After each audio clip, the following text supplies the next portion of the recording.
अस्सलाम वालेकुम नाजरीन, welcome to my YouTube channel WTV। उम्मीद करती हूँ कि आप सब खैरियत से होंगे। आज हम बात करेंगे कि अक्सर खवातीन को डॉक्टर्स डिलीवरी की जो डेट मेंशन करते हैं, इनको इसी टाइम पर डिलीवरी अक्सर औकात नहीं होती और कभी जिस डेट का अंदाजा लगाया होता है उस डेट से 2-3 हफ्ते ऊपर हो जाते हैं, तो कभी 1 से 2 हफ्ते पहले ही लेबर पेन होने लगती है और खवातीन डॉक्टर की बताई हुई डेट का इंतजार करते हुए लेबर पेन बर्दाश्त करती रहती हैं कि शायद ये लेबर पेन नहीं है और इमरजेंसी तक पहुंच जाती हैं। ये वो खवातीन होती हैं जो पहली बार मां बन रही होती हैं और वो अकेली रहती हैं, तो इनको लेबर पेन का अंदाजा नहीं होता और वो डॉक्टर के पास नहीं जाती हैं। इसके बरअक्स जो पहले मां बन चुकी होती हैं उनको लेबर पेन की अलामात आसानी से पता चल जाती हैं। तो इसके बारे में हम बात करते हैं कि क्या क्या अलामात जाहिर हों तो आपको फौरी डॉक्टर से रुजू करना चाहिए।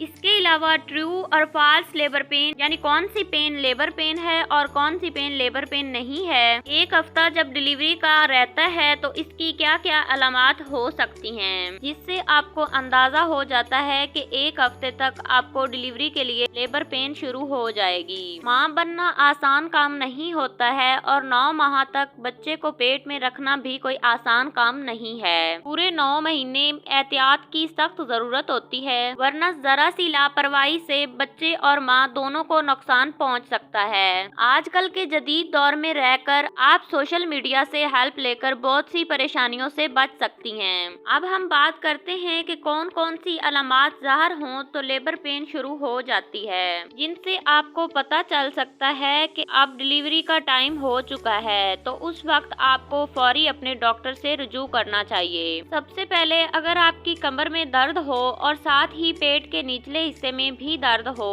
और ये दर्द वक्फे वक्फे से हो, यानी कभी हो और कभी रुक जाए। रुकने का मतलब ये नहीं है कि अगर एक दिन आपको दर्द हुआ है और बाकी दिन जो है वो आपको ना हो और अगले दिन फिर शुरू हो जाए, बल्कि हर 10 मिनट बाद आपको इसी तरह दर्द हो कि पहले कमर में और फिर पेट के निचले हिस्से में दर्द हो और इस तरह का दर्द आपको पहले 9 माह में कभी ना हुआ हो, तो ये लेबर पेन का दर्द है। पहले ये 3 से 4 दफा 10-10 मिनट के वक्फे से होता है और फिर इसका दौरानिया आहिस्ता आहिस्ता खत्म हो जाता है और फिर मुसलसल पेन शुरू हो जाती है, तो इस वक्त आपको अपने डॉक्टर के पास जाना चाहिए। इसके अलावा पानी की थैली का लीक हो जाना, अगर आपको इतना डिस्चार्ज हो कि आपके कपड़े गीले हो जाएं, तो दर्द चाहे ना भी हो और साथ में ब्लीडिंग भी हो थोड़ी बहुत, और अगर ब्लीडिंग ना भी हो तो आपको थैली के लीक होने पर फौरन डॉक्टर के पास जाना चाहिए। ये डिलीवरी का वक्त होता है। इसके अलावा पेट के निचले हिस्से में अकड़ आ जाए और थोड़ा सा खाना खाने से भी पेट भर जाए और खाना मुंह को आता महसूस हो, बाज खवातीन को उल्टी और मतली भी हो जाती है, तो इस वक्त भी आपको अपने डॉक्टर से रुजू करना चाहिए, क्योंकि ये डिलीवरी का वक्त होता है। इसके अलावा अगर बच्चे की मूवमेंट बहुत ज्यादा कम हो जाए या फिर बिल्कुल भी मूवमेंट ना हो रही हो,